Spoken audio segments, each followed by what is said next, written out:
এই যে বর্তমানে কোটা সংস্কার আন্দোলন চলছে, এ সম্পর্কে ইসলামী মূল্যবোধ কি বলে? কোন দেশের জন্য যদি কেউ সংগ্রাম করে, লড়াই করে, যুদ্ধ করে, যারা সংগ্রাম করবে তাদের অগ্রাধিকার আল্লাহ রাব্বুল আলামিন দিয়েছেন। কিন্তু এই অগ্রাধিকার মানে এই না যে তার 14 গোষ্ঠী ধরে সেই সুযোগ গ্রহণ করবে। আল্লাহ রাব্বুল আলামিন কোরআনে কারীমের মধ্যে বলছেন, ইন্নাল্লাহা ইয়া'মুরু বিল আদলি ওয়াল ইহসান, আদল করো এবং ইহসান করো। যদি ব্যাখ্যা করা যায় তাহলে অবস্থা দাঁড়াবে এই যে, মনে করেন একই পরীক্ষায় সমান সমান মার্কস পেয়েছে, কিন্তু একজনের অবদান ছিল দেশের জন্য, একজনের অবদান ছিল স্বাধীনতার জন্য, দেশের জন্য অবদান ছিল, সেক্ষেত্রে সমান আদল করার পরে ইহসান হিসাবে সে অগ্রাধিকার পেতে পারে। কিন্তু আদল হলো না একদম নিচ থেকে টেনে নিয়ে উপর দিকে নিয়ে যাবেন, এটা ইসলামের কোনো বিধান নাই। কোটার দোহাই দিয়ে অযোগ্য লোকদেরকে প্রশাসনে যোগ্যতার জায়গায় বসিয়ে দেওয়া হচ্ছে। আজ এ কারণেই দেশের বেহাল অবস্থা। এমনভাবে উচ্চ পর্যায়ে বসে যখন মিডিয়ায় আসে, কথা বলে, কথা শুনলে মনেই হয় না যেটা কোনো শিক্ষিত মানুষের কথাবার্তা। চ্যানেলটি সাবস্ক্রাইব করে আমাদের সঙ্গেই থাকুন। আমরা গত জুমায় সূরা আনকাবুতের 9 নম্বর আয়াতে কারিমা পর্যন্ত আলোচনা করেছিলাম। আজকে শুরু হবে 10 নম্বর আয়াতে কারিমা থেকে। আসুন আমরা শয়তানের ওয়াসওয়াসা থেকে পানাহ চেয়ে নিয়ে মূল আলোচনার দিকে চলে যাই। আউযু বিল্লাহি মিনাশ শাইতানির রাজীম। বিসমিল্লাহির রাহমানির রহিম। ومن الناس من يقول آمنا بالله فإذا أوذي في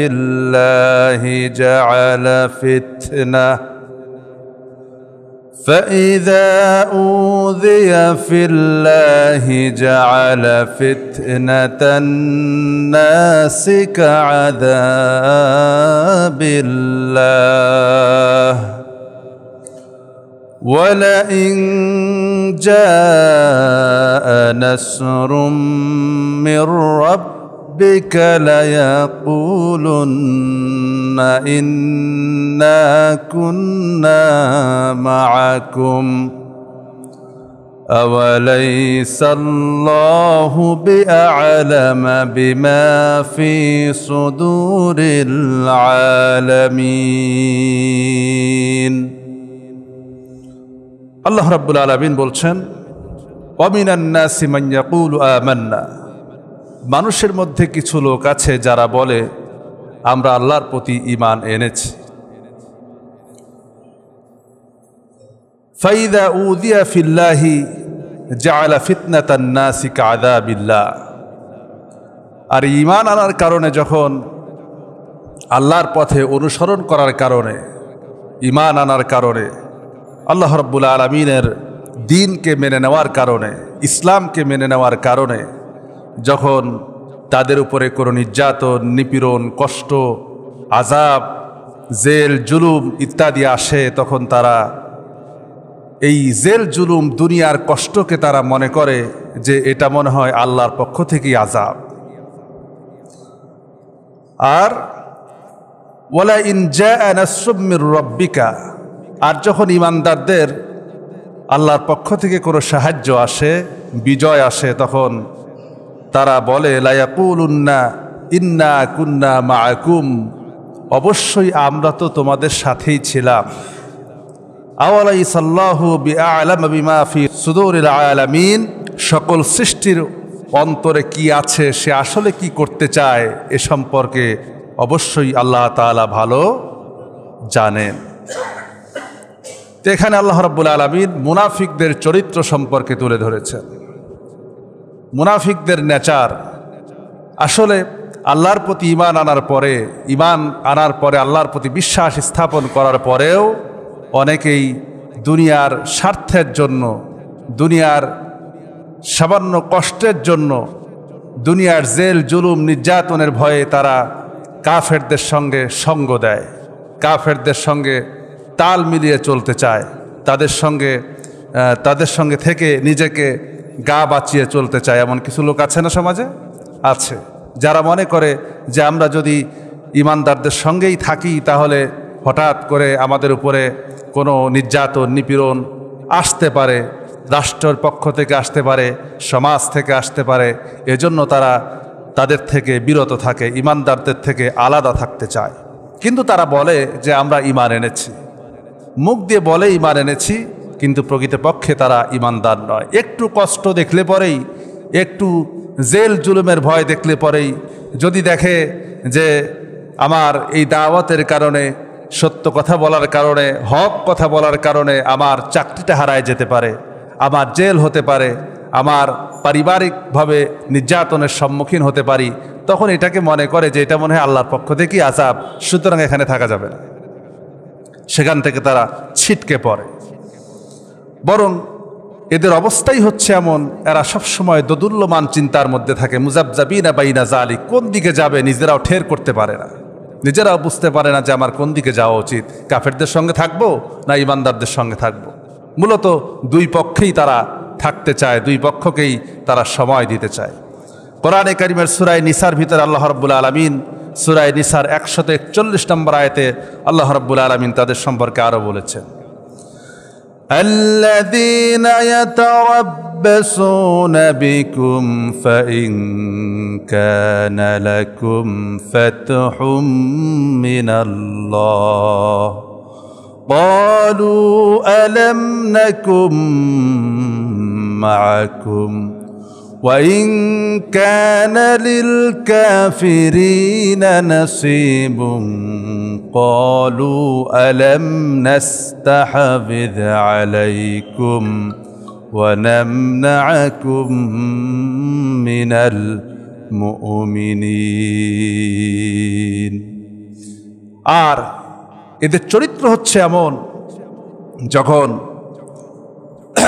তারা অপেক্ষা করতে থাকে, আল্লাযীনা ইয়াতারাব্বাসুনা বিকুম, তারা অপেক্ষা করতে থাকে। কি অপেক্ষা করে? ফাইন কানা লাকুম ফাতহুম মিনাল্লাহ, যখন আল্লাহর পক্ষ থেকে কোনো বিজয় আসে, কোনো সাহায্য আসে, তখন তারা বলে আলাম নাকুম মাআকুম, আমরা তো তোমাদের সাথেই ছিলাম, আমরা কি তোমাদের সাথে ছিলাম না? তোমাদের জন্য কত দোয়া করেছি যেন ইমানদারদের বিজয় হয়, ইসলামের বিজয় হয়, তোমরা যেন বিজয় লাভ করতে পারো, কত দোয়া করেছি, তোমাদের পক্ষে কত কথা বলেছি, তোমাদের জন্য কি না করেছি। আলাম নাকুম মাআকুম, আমরা কি তোমাদের সাথে ছিলাম না? এভাবে করে তারা ইমানদারদেরকে ধোঁকা দিতে চায়। যখন ইসলামের বিজয় হয়,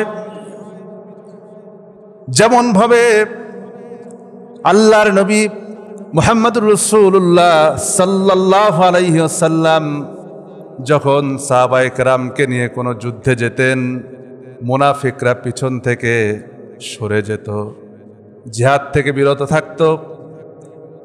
যখন ইমানদাররা বিজয় লাভ করে মদিনায় ফিরে আসতো, তখন তারা ইমানদারদের কাছে, আল্লাহর নবীর সাহাবীদের কাছে যে বলতো, আমরা তো তোমাদের সাথেই ছিলাম, তোমাদের সাথেই তো ঈমান এনেছি, তোমাদের সাথে আছি, আমরা হয়তো এই সমস্যা সেই সমস্যার কারণে আমাদের অমুক সমস্যা যদি না থাকতো অবশ্যই তো তোমাদের সঙ্গে যে যুদ্ধ করতাম, তোমাদের সঙ্গে যেতাম, তোমাদের পক্ষে কত না কথা বলেছি। এভাবে করে তারা ইমানদারদেরকে ধোঁকা দিতে চায়। আল্লাহ রাব্বুল আলামিন তাদের সম্পর্কে বলছেন, আর যদি ইমানদারদের যদি বিজয় না হয়, বিজয় আসার পরে তাদের কাছ থেকে তাদের গনিমতের মালগুলি হাসিল করতে চায়, ফায়দা নিতে চায়। আর যখন কোনোভাবে কাফেরদের বিজয় হয়ে যায়, ইমানদাররা যখন হেরে যায়, তখন তারা কি করে? ওয়া ইন কানা লিল কাফিরিনা নাসিবুন ক্বালু আলাম নাস্তাহবিদ আলাইকুম, আর যদি কোনো রকমভাবে কাফেরদের পাল্লা যদি ভারী হয়ে যায়, কাফেররা যদি বিজয় লাভ করে, তখন তারা কাফেরদের কাছে যে বলে, যে আমরা কি তোমাদেরকে ওই সকল সন্ত্রাসীদের কাছ থেকে, মুসলমানদের কাছ থেকে বাঁচাইনি? তোমাদেরকে তো আমরা বাঁচিয়েছি, রক্ষা করেছি। আমরাও তো চাইলে পারতাম ওই ইমানদারদের সাথে যে তোমাদের বিরুদ্ধে যুদ্ধ করতে, কিন্তু করি নাই। তোমাদের বিরুদ্ধে যে সেখানেও জিহাদে অংশগ্রহণ করতে পারতাম, তোমাদের বিরুদ্ধে কথা বলতে পারতাম, কিন্তু করি নাই।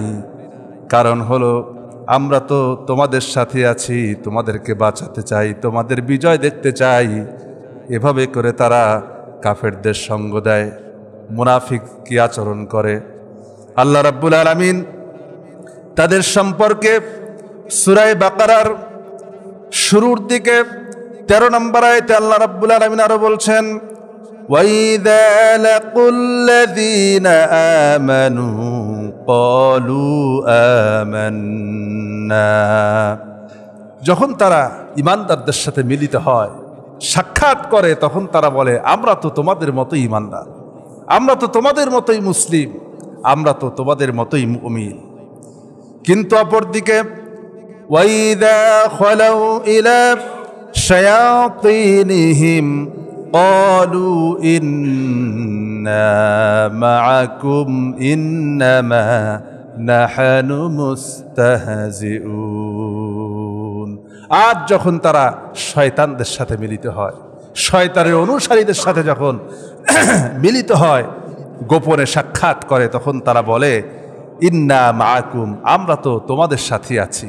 বলো তো ইন্নামা নাহনু মুস্তাহজিউন, আমরা তো কেবলমাত্র ঈমানদারদের সঙ্গে, তাদের সঙ্গে চলাফেরা করে তাদের অবস্থা সম্পর্কে জানতে চাই, যেন তোমাদেরকে সহযোগিতা করতে পারি। আর তাদের সঙ্গে তো আমরা শুধুমাত্র একটু ঠাট্টা বিদ্রুপ করতেছি, তাদের সঙ্গে চলে তাদেরকে ধোঁকা দিতে চাচ্ছি, তারা যেন আরো হতাশার মধ্যে পড়ে যায়। আমরা তো এটাই চাই। আজকে দেখেন না, কত জায়গায় বাংলাদেশে মুনাফিকের অভাব নাই, ঈমানদার। বাংলাদেশে মুসলমান দাবি করা, ঈমানদার দাবি করা, কাউকে আপনি অমুসলিম বলতে পারবেন না, কাউকে বেঈমান বলতে পারবেন না, সে আপনার উপরে চড়া উতরাও হয়ে যাবে, নিজেকে বড় ঈমানদার বলে দাবি করে। অথচ সে কাফেরদের সঙ্গে, যারা ইসলাম চায় না, দিন চায় না, তাদের সঙ্গেই সম্পর্ক করে বেড়ায়। আছে না? আছে। বরং তাদের সঙ্গেই বন্ধুত্বপূর্ণ আচরণ, তাদের সঙ্গেই দহরম মহরম, যত কিছু সব ইসলাম বিরোধীদের সাথে। অথচ যখন মসজিদে আসে, যখন জুমার দিনে আসে, তখন তারা নিজেকে বড় ঈমানদার বলে দাবি করে যে আমরা তো সবসময় মুসলমানদের পক্ষেই আছি, আমরাই তো শান্তিকামী, আমরা তোমাদের মঙ্গল চাই, মুসলমানদের কল্যাণ চাই, আমরা সবার ভালো চাই। কিন্তু প্রকৃতপক্ষে তারা কখনো আল্লাহর দ্বীনের পক্ষে তারা কল্যাণ কামনা করে না। সুদ, ঘুষ, অন্যায়, অবিচার, বেহায়াপনা, দুর্নীতি এমন কিছু নাই যে করে না।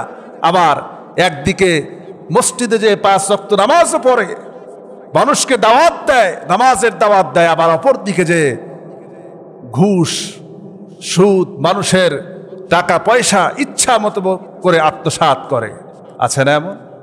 এই তো এই গত সপ্তাহের একটা নিউজ দেখছেন না, নাম কি সুন্দর, নাম আবেদ আলী। নাম আবেদ আলী। আবেদ মানে কি? আল্লাহর বান্দা। আবেদ মানে কি? আল্লাহর বান্দা। যে গোলাম, যে গোলামি করে আল্লাহর, তাকে আবেদ বলা হয়। নামটা কত সুন্দর, অথচ আকাম কুকাম করে, প্রস্ত ফাঁস করে লক্ষ লক্ষ কোটি কোটি টাকা হাতিয়ে নিয়েছে জনগণ থেকে। আর এর সঙ্গে কি শুধু নিজে একাই আছে? না, আরো আছে, হর্তাকর্তা সবই আছে।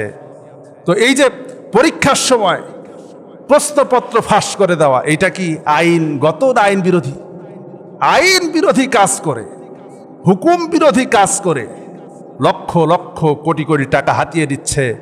আর সে মিডিয়া এসে বলছে যে আমি অবৈধভাবে যা ইনকাম করেছি সব আল্লাহর রাস্তায় দিয়ে দিয়েছি। কি করেছে? আল্লাহর রাস্তায় দিয়ে দিয়েছে। কত বড় আল্লাহর ওলি চিন্তা করা যায়, বিরাট মাপের আল্লাহর ওলি। এরকম আল্লাহর ওলি আমাদের দেশে কিন্তু অভাব নাই, বহুত আছে, অসংখ্য। বরং যেই লোকটি বিশেষ করে গ্রামগঞ্জে থেকে যারা এসে শহরে চাকরি বাকরি করেন, সরকারি চাকরি করেন, গ্রামের অবস্থা কিছু কথা না বললেই না। যেই লোকটি সারা জীবন অন্যায় করে, অপরাধ করে, সুদ ঘুষ হারাম উপার্জন করে এলাকায় যায় মসজিদে 2 লক্ষ 5 লক্ষ টাকা অনুদান দিয়ে দিল, মানুষের সহযোগিতা করলো, গরিবদেরকে ঈদের মধ্যে কিছু দিল, এই লোকটি এলাকায় সবচেয়ে বেশি বাহবা পায়, ঠিক না? আর যেই লোকটি সৎভাবে হালালভাবে উপার্জন করে যতটুকুন বেতন পায় তার 1 পয়সা উপরি ইনকাম করার চেষ্টা করে না, হালালভাবে জীবন পরিচালনা করে, ওর জন্য নিজের পরিবার চালানোই তো কষ্ট হয়। এলাকার মানুষকে 2 লাখ 5 লাখ টাকা কি দেবে? বরং এলাকার মানুষজন তখন তাকে দেখে বলে যে তুমিও সরকারি চাকরি করো, অমুকও করে, তুমি কি করলা জীবনে? তোমার জীবনটাই তো ব্যর্থ, ঠিক না? পারিবারিকভাবে, সামাজিকভাবে, পিতামাতা পর্যন্ত, পরিবার থেকে পিতামাতা পর্যন্ত এই সন্তানকে ধিক্কার দেয়, যেই সন্তান হারাম উপার্জন করে না, বরং হালাল উপার্জন করে জীবন চালাতে চায়। পরিবার থেকে ধিক্কার খায়, স্ত্রীর কাছ থেকে ধিক্কার খায়, সন্তান সন্ততির কাছ থেকেও সে নির্যাতিত হয়, নিপীড়িত হয়, এবং কি এলাকাবাসীর কাছ থেকেও সে ভালো মানুষ হতে পারে না, কারণ সে তাদেরকে সাহায্য সহযোগিতা করতে পারে না, দিতে পারে না, টাকা পয়সা অবাধে খরচ করতে পারে না, এজন্য মনে করে ও জীবনটাই ব্যর্থ। বাস্তবতা তাই কিনা বলে? আর যে ব্যক্তি অবৈধ উপার্জন করলো, অবৈধ ইনকাম করলো, আজ যায় মসজিদে টাকা পয়সা দান করে দিল, সে চরম বাহাবা পায় যে এর চাইতে ভালো মানুষ আর নাই। চাকরি করে, শুধু চাকরিই করে না, আমাদের জন্য কত কিছু করতেছে। কোটি কোটি টাকা অসৎ উপায়ে উপার্জন করে তারপরে কিছু টাকা দান করে মনে করে যে আমি যা অন্যায় করেছি আর তো কিছু দান করে দিলাম, প্লাস মাইনাস সমান সমান নাকি? 1 কোটি টাকা অবৈধভাবে উপার্জন করব, 50 লক্ষ টাকা জনগণের পিছনে খরচ করব, জনগণ আমাকে বাহবা দেবে, এলাকার মানুষও বাহবা দেবে, আর আমিও নিজের আখের গোছায় নেব। অবস্থা তো বর্তমানে তাই। অপরদিকে ওই লোকটি যখন এলাকায় যে মানুষকে নামাজের দাওয়াত দেয়, তাবলিগ জামাতে যায়, গায়ে জুব্বা পরে, লম্বা জুব্বা পরে, এটা দেখে মানুষ ধোকায় পড়ে যায়। আসলে এরা তো প্রকৃতপক্ষে ইমানদার না, বরং আল্লাহকে এরা ধোকা দিতে চায়। অবৈধ উপার্জনও করে, মসজিদে যায়, নামাজও পড়ে। দেখলেন না যে যেই ফাঁস হলো, অবৈধ ইনকাম, প্রশ্নপত্র ফাঁসের কোটি কোটি টাকার বিষয় যখন পত্রিকা আসলো, খবর হলো, অপরদিকে সামাজিক যোগাযোগ মাধ্যমে ছড়িয়ে পড়লো তার নামাজের ভিডিও। সমুদ্রের দাঁড়ায় আছে, বেড়াইতে গেছে, সেখানেও যায় নামাজ বিছায় নামাজ পড়তেছে। তারপরে এলাকায় যে মানুষকে নামাজের দাওয়াত দিচ্ছে, মসজিদে যায় বয়ান দিচ্ছে। তার মানে কি? বাহ্যিকভাবে বোঝা গেল এই লোকটার মতো ভালো মানুষ আর নাই, খুব ভালো মানুষ। তাকে নিয়েই মানুষ মত্ত হয়ে যায়। আর আল্লাহ রাব্বুল আলামিন এই দান কখনোই কবুল করবেন না। কবুল করবেন? কবুল করবেন। আল্লাহর নবী, মুসলিম শরীফের হাদিসে এসেছে, আল্লাহর নবী বলেন, লা ইয়াকবালুল্লাহু আযজা ওয়া জাল্লা সাদাকাতাম মিন গুলুল। আল্লাহর নবী বলেন, অবৈধ পদে উপার্জন করা সম্পদ যতই আল্লাহর রাস্তায় দান করা হোক না কেন, রব্বুল আলামিন তা কখনোই কবুল করবেন না। অবৈধ পদের ইনকাম কবুল করবেন? কখনো কবুল করবেন না। অবৈধ ইনকাম করে আপনি যত কোটি টাকা দান করেন না কেন, বরং সেটি আরো আপনার জন্য আমল নামায় গুনাহ বয়ে নিয়ে আসবে, কবুল তো হবেই না। শুধু তাই নয়, অবৈধ ইনকামের মাধ্যমে আল্লাহ রাব্বুল আলামিন কোরআনে কারীমের সূরা বাকারার মধ্যে বলেন, ওয়ালা তাকুলু আমওয়ালাকুম বাইনাকুম বিল বাতিল ওয়া তুদলু বিহা ইলাল হুক্কামি লিতাকুলু ফারীকাম মিন আমওয়াল فريقا من أموال الناس بالإثم وأنتم تعلمون তোমরা তোমাদের নিজেদের সম্পদ ওয়ালা তাকুলু আমওয়ালাকুম বাইনাকুম বিল বাতিল, অন্যায়ভাবে উপার্জিত কোনো সম্পদ তুমি ভক্ষণ করো না। অতুদলু বিহা ইলাল হুক্কাম, এবং যখন তুমি ক্ষমতায় থাকবে, তোমার হাতে প্রশাসন থাকবে, হাতে ক্ষমতা থাকবে, তখন সেখান থেকে উৎকোষ গ্রহণ করো না, ঘুষ গ্রহণ করো না। আজকে প্রত্যেকটি জায়গায়, প্রশাসনের প্রত্যেকটি জায়গায় ঘুষ আছে না নাই? যতক্ষণ পর্যন্ত টাকা না দেবেন ততক্ষণ পর্যন্ত ফাইল নড়ে না, ততক্ষণ ফাইল নড়ে না।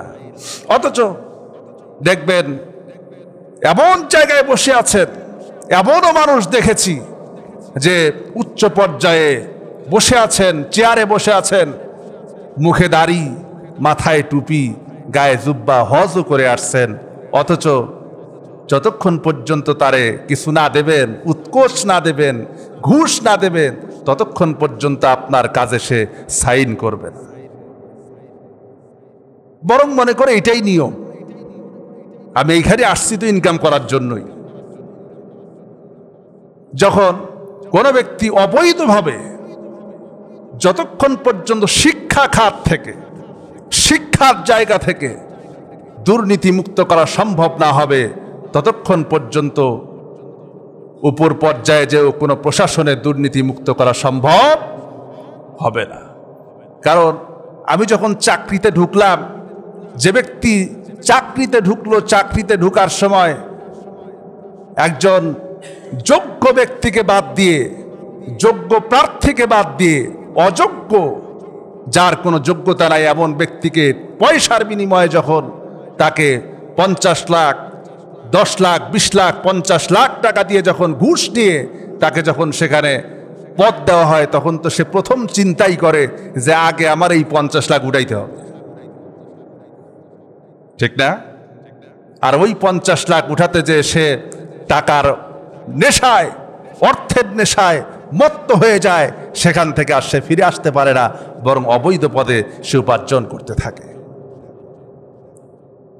বরং ওই নামাজ, ওই রোজা, ওই জিকির, ওই দান সদকা আল্লাহর কাছে কি দাম? কোনো লাভ আছে? কোনো ফায়দা আছে? কোনো ফায়দা নাই।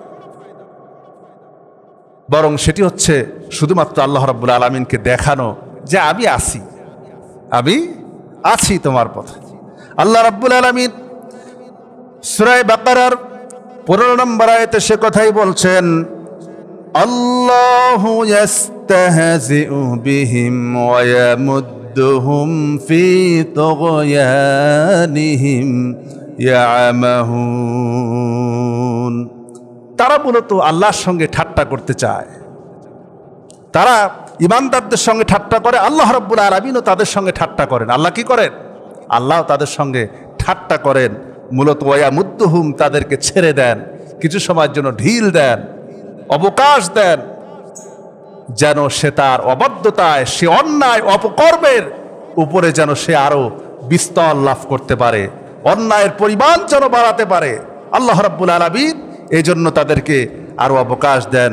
তুগয়ানিহিম ইয়ামাহুন, আর তাকে তো ছেড়ে দেন এমনভাবে যে সে উদ্ভ্রান্ত হয়ে পাগলের মতো হয়ে যায়, সে উদ্ভ্রান্ত হয়ে যায়, শেষ পর্যন্ত কুফরি অবস্থায় মৃত্যুবরণ করে আল্লাহর কাছে ফিরে আসে। আর তার জন্য রয়েছে কঠিন শাস্তি। কি আছে? কঠিন শাস্তি। আজ দেখুন, কিছু কথা না বললেই না, আজকে এটি একটি মুসলিম দেশ, 16 কোটি মুসলমানের দেশ, যেখানে 90% মুসলমানের দেশে, এদেশে চাকরির ক্ষেত্রে, চাকরির পরীক্ষা দেবেন, সেখানে ইসলামিক নলেজ বলে কোনো প্রশ্ন থাকে? প্রশ্ন থাকে না। ইসলামিক বিষয়ে কোনো প্রশ্ন নাই। বরং যদি 100 মার্কের প্রশ্ন থাকে, বাংলাতে 25, ইংরেজিতে 25, ম্যাথে 25, সাধারণ জ্ঞানে 25, সাথে যদি 20 মার্ক করে দিয়ে যদি ইসলাম শিক্ষার জন্য যদি 20টি মার্ক যোগ করা যেত, তবে বোঝা যেত, তবে এদেশে প্রকৃতপক্ষে সঠিক মানুষগুলি নির্বাচিত হতো, ইসলামী জ্ঞান অর্জন করতে বাধ্য হতো, ইসলাম শিক্ষা লাভ করতে বাধ্য হতো, যে ইসলামী জ্ঞান অর্জন ছাড়া আমাকে চাকরির বাজারও টেকা যাবে না। অথচ এটা মুসলমানের দেশ। এজন্য হারাম থেকে বিরত থাকতে হবে। আর এই শ্রেণীর মুনাফিক থেকে আমাদেরকে সাবধান থাকতে হবে। আল্লাহ রাব্বুল আলামিন কিন্তু এমনি এমনি ছেড়ে দেবেন না। আল্লাহ দেখবেন আসলে কে প্রকৃত ঈমানদার আর কে মুনাফিক। দেখবেন না? দেখবেন, অবশ্যই দেখবেন, যাচাই করে নেবেন। 11 নম্বর আয়াতে আল্লাহ রাব্বুল আলামিন বলছেন, ওয়ালা ইয়ালামান্নাল্লাহুল্লাযীনা আমানু ওয়ালা ইয়ালামান্নাল মুনাফিকিন। আল্লাহ অবশ্যই জেনে নেবেন তোমাদের মধ্যে কে ঈমানদার আর কে তার কর্মে মুনাফিক। আল্লাহ অবশ্যই জেনে নেবেন, দেখবেন। মুনাফিকের আরেকটি আলামত হলো যে তার নামাজ দেখলেই বুঝবেন সে মুনাফিক। মুনাফিক যখন নামাজে দাঁড়ায় তখন তার চোখ সে স্থির রাখতে পারে না, তার মন সে স্থির রাখতে পারে না, সবসময় উসখুস উসখুস করতেই থাকে। এটা হচ্ছে মুনাফিকের নামাজ। মুনাফিকের নামাজ দেখলেও বোঝা যায় যে এই লোকটা আসলে নামাজি নাকি মুনাফিক, নাকি দেখানোর জন্য নামাজ পড়তে এসেছে। এটা দেখলেই বোঝা যায়, অনুমান করা যায়। কারণ তারা তো নামাজ পড়ে মানুষকে দেখানোর জন্য, আল্লাহর ভয়ে নামাজ পড়ে না। আল্লাহ রাব্বুল আলামিন বলছেন, ইউরাউনান নাস ওয়ালা ইয়াযকুরুনাল্লাহা ইল্লা কলিলা। মুনাফিক যারা, তারা অধিকাংশই মানুষকে দেখানোর জন্য, মানুষের কাছে ভালো সেজে থাকার জন্য তারা নামাজ আদায় করে, আল্লাহ শরণার্থে তারা খুবই কম নামাজ আদায় করে। শুধু মানুষকে দেখানোর জন্য মসজিদে আসে। বিশেষ করে এদেরকে যখন অন্ধকার হয় তখন এদেরকে নামাজে খুঁজে পাওয়া যায় না, ইশার নামাজে পাওয়া যায় না, ফজরে পাওয়া যায় না। কিন্তু মাগরিবের সময় যখন মানুষের মধ্যে থাকে, জনগণের মধ্যে থাকে, তখন নামাজ নামাজ করে চিল্লায়, চলো ভাই নামাজে যাই, কিন্তু তারই আবার ইশার নামাজের সময় পাওয়া যায় না। এরকম চরিত্রের মানুষ আমাদের মধ্যে অসংখ্য আছে। আল্লাহ রাব্বুল আলামিন এর পরবর্তী আয়াতে বলছেন, সূরা আনকাবুতের 12 নম্বর আয়াতে বলছেন, ওয়াকালাল্লাযীনা কাফারু লিল্লাযীনা আমানু ইত্তাবিউ সাবিলানা ওয়ালনাহমিল খাতায়াহুম ওয়ামা হুম বিহামিলিনা মিন খাতায়াহুম মিন শাইইন ইন্নাহুম লাকাযিবুন। ওয়াকালাল্লাযীনা কাফারু, কাফিররা, লিল্লাযীনা আমানু, যারা ঈমান এনেছে তাদেরকে বলে, আত্তাবিউ সাবিলানা, তোমরা আমাদের পথ অনুসরণ করো, আমাদের পথে তোমরা চলো। যদি আমাদের পথে তোমরা চলো তাহলে কি করব? ওয়ানাহমিল খাতায়াকুম, কিয়ামতের দিন তোমাদের পাপের বোঝা আমরা বহন করব। কি করব? তারা বলে, কাফের আর মুনাফিকরা বলে যে আমরা যে পথে আছি এই পথেই আসো। তোমরা এই শুধুমাত্র ইসলাম ইসলাম করে ইসলামের সঠিক দাওয়াত দিতে যে তোমরা বিপদে পড়ছো, এই বিপদে পড়ার কি দরকার? দেখো তো আমরা কত ভালো আছি, নামাজও পড়ি, মানুষের কাছেও ভালো আছি, দান সদকা করতেছি, ওইদিকে ঘুষও খাচ্ছি, আকাম কুকামও করতেছি, আবার নামাজও পড়তেছি, সবই তো করি, আমরা তো কত ভালো আছি। সুতরাং তোমরা আমাদের সাথে আসো, আমাদের মতো করে চলো, আমরা তোমাদের কিয়ামতের দিন যদি আল্লাহ তোমাদেরকে ধরেও বসেন তাহলে আমরা তোমাদের বোঝা বহন করব, সেটা আমরা দেখব। আল্লাহ রাব্বুল আলামিন তাদের জবাবে বলছেন, ওয়ামা হুম বিহামিলিনা মিন খাতায়াহুম মিন শাই। আসলে তারা কিয়ামতে তোমার কোনো বোঝা বহন করবে না। বহন করবে? করবে না। নিজেকে নিয়েই তো ব্যস্ত, কিসের তোমার বোঝা বহন করবে? বরং ওয়াইন্নাহুম লাকাযিবুন, তারা যা বলছে তা আসলে প্রকৃতপক্ষে তারা মিথ্যে কথা বলছে। কি বলছে? মিথ্যে কথা বলছে, তোমাদেরকে ধোঁকা দেওয়ার জন্য চেষ্টা করছে। এই ধোঁকা তারা দিচ্ছে আর এভাবেই তারা ধোঁকা দিতে থাকবে। কিন্তু যারা প্রকৃত মুমিন, যারা মুসলমান, আল্লাহর প্রতি আত্মসমর্পণ করেছে, তারা কখনো তাদের এই ধোঁকায় পাও দেবে না। আল্লাহ রাব্বুল আলামিন এরপরে বলছেন, ওয়ালা ইয়াহমিলুন্না আসকালাহুম ওয়া আসকালাম মা'a আসকালিহিম ওয়ালা ইউসআলুন্না ইয়াওমাল কিয়ামাতি আম্মা কানু ইফতারুন। আল্লাহ রাব্বুল আলামিন বলেন, কিয়ামতের দিন তাদেরকে প্রশ্ন করা হবে, ওয়ালা ইয়াহমিলুন্না আসকালাহুম, তারা তো নিজেদের পাপের বোঝা বহন করবেই, আসকালাম মা আসকালিহিম, তার সাথে অন্যদের পাপের বোঝাও তারা বহন করবে। নিজের পাপের বোঝা তো বহন করবেই, সাথে অন্যদের পাপের বোঝাও তারা বহন করবে। কারণ হলো, যে নেতা সে তো আরেকজনকে অনুসারী বানিয়েছে, পাপের পথে ডেকেছে। তার পাপের পথে থাকার কারণে, অন্যায়ের পথে থাকার কারণে সে তার নিজের বোঝা বহন করবেই। যাদেরকে ডেকেছিল তাদের বোঝাও তার উপরে চাপায় দেওয়া হবে, তাদের পাপের বোঝাও বহন করবে। আর ওয়ালা ইউসআলুন্না ইয়াওমাল কিয়ামাতি আম্মা কানু ইফতারুন, আর এ সকল বিষয় সম্পর্কে কিয়ামতে অবশ্যই তাদেরকে জিজ্ঞাসিত হতে হবে, তাদেরকে আল্লাহর আদালতে কাঠগড়ায় দাঁড়াতে হবে।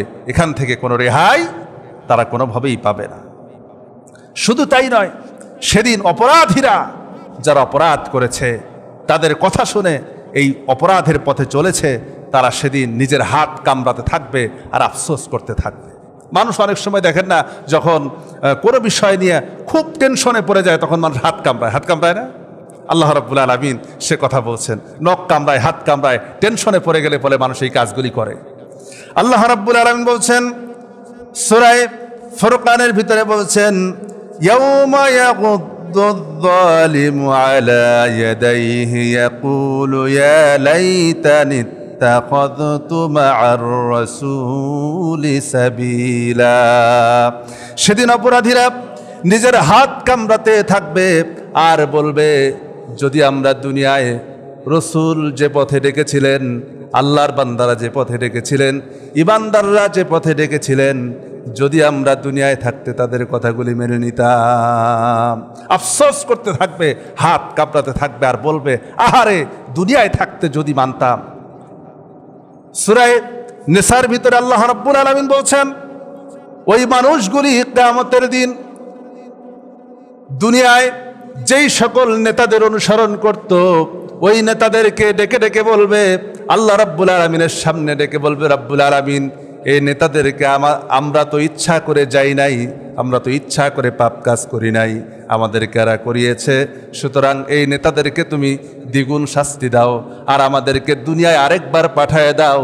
আরেকবার যদি দুনিয়ায় যেতে পারি, জীবনেও এই সকল নেতাদের পিছনে ঘুরবো না, এদের অনুসরণ করব না, এদের কথা মানব না। আরেকবার যদি পাঠাও, এই সকল নেতাদের বুকে লাথি মেরে তোমার গোলামি করব, তোমার গোলামি করার জন্য যা প্রয়োজন তা করব। কিন্তু সেদিন আফসোস করে আর কোনো কাজে আসবে না, শুধু আফসোস করা পর্যন্তই থাকবে, কোনো কাজে আসবে না, কোনো লাভ হবে না। আফসোস করে বলতে থাকবে, আরেকবার দুনিয়ায় পাঠায় দাও। আওয়ালাম নুআম্মিরুকুম, আমাদেরকে আরেকটা সুযোগ দাও, আমরা দুনিয়ায় যেতে চাই, এবার দুনিয়ায় গেলে সব ভালো কাজ করব। আল্লাহ রাব্বুল আলামিন যখন তাদেরকে কোনো সুযোগ দেওয়া হবে না, তখন তারা বলবে, ইয়া ওয়াইলাতা লাইতানি লাম আত্তাখিয ফুলানান খলিলা। হায় দুর্ভোগ আমার জন্য, হায় কপাল আমার, হায় দুর্ভোগ আমার কপাল। আচ্ছাতে থাকবে আর বলতে থাকবে, হায় কপাল, যদি দুনিয়ায় এই সকল বদ লোকদেরকে যদি বন্ধু হিসেবে গ্রহণ না করতাম, যদি তাদের সঙ্গে না চলতাম, তাহলে তো আজ কিয়ামতের ময়দানে আমার এই অবস্থা হতো না, আজ তো আমি এই বিপদে পড়তাম না, আমার তো এই বিপদে পড়ার কথা না। সুতরাং দুনিয়ায় থাকতেই সাবধান হয়ে যাও, দুনিয়ায় থাকতেই পরিবর্তন হওয়ার, কিয়ামতের দিন হাজারো আফসোস করে, হাজারো চিল্লা পাল্লা করে সেদিন কোনো কাজ হবে না, কোনো লাভ হবে না, কোনো উপকারে আসবে না। আরেকটি বিষয় নিয়ে বর্তমান সময়ের আরেকটি বিষয় নিয়ে কথা বলা দরকার। গতকাল আমাকে একজন জিজ্ঞেস করেছেন, হুজুর, যে ইসলামে মূল্যবোধে এই যে বর্তমানে কোটা সংস্কার আন্দোলন চলছে না, কোটা আন্দোলন চলছে, এ সম্পর্কে ইসলামী মূল্যবোধ কি বলে, ইসলাম কি বলে? তা আমি তাকে বলেছি যে কোনো জাতির জন্য, কোনো দেশের জন্য যদি কেউ সংগ্রাম করে, লড়াই করে, যুদ্ধ করে, যারা সংগ্রাম করবে তাদের অগ্রাধিকার আল্লাহ রাব্বুল আলামিন দিয়েছেন। কিন্তু এই অগ্রাধিকার মানে এই না যে তার 14 গোষ্ঠী ধরে সেই সুযোগ গ্রহণ করবে। সে অগ্রাধিকার মানে এই না যে তার 14 গোষ্ঠী ধরে তার সুযোগ গ্রহণ করবে, কারণ কিয়ামতের দিন কারো বোঝা কেউ বহন করবে না। আল্লাহ পাকের সিস্টেম এই না যে একজনের বোঝা আরেকজন বহন করবে, ওয়ালা তাজিরু ওয়াজিরাতুন বিজরা উখরা, কেউ কারো বোঝা বহন করবে না। তবে হ্যাঁ, সম্মানের দিক থেকে আল্লাহ রাব্বুল আলামিন কোরআনে কারীমের মধ্যে বলছেন যে এক্ষেত্রে কি হবে। আল্লাহ রাব্বুল আলামিন সূরা নামলের 90 নম্বর আয়াতে বলেন, ইন্নাল্লাহা ইয়া'মুরু বিল আদলি ওয়াল ইহসান, আদল করো এবং ইহসান করো। আল্লাহ পাক 3টি আদেশ করেছেন, আদল, ইহসান আর আত্মীয়দের হক আদায় করা।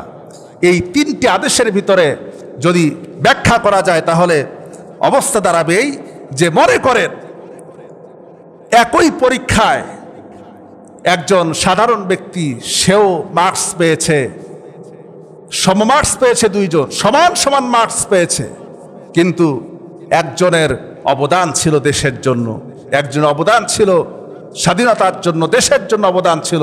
সেক্ষেত্রে সমান আদল করার পরে ইহসান হিসাবে সে অগ্রাধিকার পেতে পারে। কিন্তু আদল হলো না একদম নিচ থেকে টেনে নিয়ে উপর দিকে নিয়ে যাবেন, এটা ইসলামের কোনো বিধান নাই। আজকে কোটার দোহাই দিয়ে অযোগ্য লোকদেরকে, অযোগ্য ব্যক্তিদেরকে আজকে প্রশাসনে যোগ্যতার জায়গায় বসিয়ে দেওয়া হচ্ছে। আজ এ কারণেই দেশের বেহাল অবস্থা। এমনভাবে উচ্চ পর্যায়ে বসে যখন মিডিয়ায় আসে, কথা বলে, কথা শুনলে মনেই হয় না যেটা কোনো শিক্ষিত মানুষের কথাবার্তা, কোনোদিন লেখাপড়া করেছে এটাও মনে হয় না। অথচ কোটার দোহাই দিয়ে ফেল পড়েছে, পরীক্ষায় টেকেও নাই, এমন রেকর্ড আছে, কোটার দোহাই দিয়ে তাকে পার করে দিয়েছে। শিক্ষা থেকে যদি জাতিকে অধপতন করা যায়, শিক্ষা যদি ধ্বংস করা যায়, সে জাতিকে শেষ করার জন্য আর কিছুই লাগে না। একটি জাতিকে অধপতনের অতল গহ্বরে পৌঁছে দেওয়ার জন্য একমাত্র উপায় হচ্ছে সে জাতির চরিত্র ধ্বংস করা আর শিক্ষাকে শেষ করে দেওয়া। আজকে আমাদের দেশে এই 2টি বিষয়ে চরমভাবে চক্রান্ত চলছে। এ জাতির চরিত্রকে শেষ করার জন্য এমন কোনো পদক্ষেপ নাই যে গ্রহণ করা হয় নাই। আর অপরদিকে শিক্ষা ব্যবস্থা, কারিকুলাম এমনভাবে সাজানো হচ্ছে যেন তারা ইসলাম থেকে দূরে সরে যায়, দিন থেকে দূরে সরে যায়, বরং শিক্ষা, ইংরেজি, অঙ্ক, বিজ্ঞান কোনোটাই সে ভালোভাবে শিখতে পারছে না। শিক্ষাকে একদম ধ্বংস করে দেওয়া হচ্ছে, শিক্ষাকে শেষ করে দেওয়া হচ্ছে। এ জাতির অবস্থা সামনে কি হবে আল্লাহই ভালো জানে। অন্ধকার সামনে আরো ঘনিয়ে আসছে। আল্লাহ রাব্বুল আলামিন এই অন্ধকার থেকে জাতিকে হেফাজত করে কোন আল্লাহুম্মা আমিন। আল্লাহ রাব্বুল আলামিন, চলছে মুহররম মাস, আজকে সম্ভবত 5ই মুহররম, সামনে আশুরার রোজা সম্পর্কে রাসূল করিম সাল্লাল্লাহু আলাইহি ওয়াসাল্লাম বলেছেন যে ব্যক্তি আশুরার সিয়াম পালন করবে, আল্লাহ রাব্বুল আলামিন তার বিগত 1 বছরের সগীরা গুনাহগুলিকে মাফ করে দিবেন। সুবহানাল্লাহ। এজন্য আগামী বুধবার হচ্ছে 10ই মুহররম। কি বার? আগামী বুধবার হচ্ছে 10ই মুহররম। রাসূল করিম সাল্লাল্লাহু আলাইহি ওয়াসাল্লাম মুহররমের 10 তারিখের আগে একদিন অথবা পরে একদিন ধরে 2টি রোজা রাখতে রাসূল করিম সাল্লাল্লাহু আলাইহি ওয়াসাল্লাম বলেছেন, গুরুত্ব দিয়েছেন। এবং রমাদানের রোজার পরেই সবচেয়ে বেশি গুরুত্ব দিতেন এই মুহররমের আশুরার রোজাকে। এজন্য আপনারা আগামী বুধবার এবং বৃহস্পতিবার যেহেতু এমনিতেই ফজিলতপূর্ণ দিন, এই 2টা দিন আমরা আগামী বুধ এবং বৃহস্পতিবার সকলেই সিয়াম পালন করার চেষ্টা করব। আল্লাহ রাব্বুল আলামিন আমাদেরকে তৌফিক দান করুক, বলেন আল্লাহুম্মা আমিন। এবং আমাদের সকলকে দুনিয়ার সমস্ত ফিতনা ফাসাদ থেকে মুক্ত করে সঠিকভাবে ঈমানের পথে, ইসলামের পথে অবিচল থাকার মতো তৌফিক যেন দান করেন, বলেন আল্লাহুম্মা আমিন। সকলেই কাবলা জমা আদায় করেন।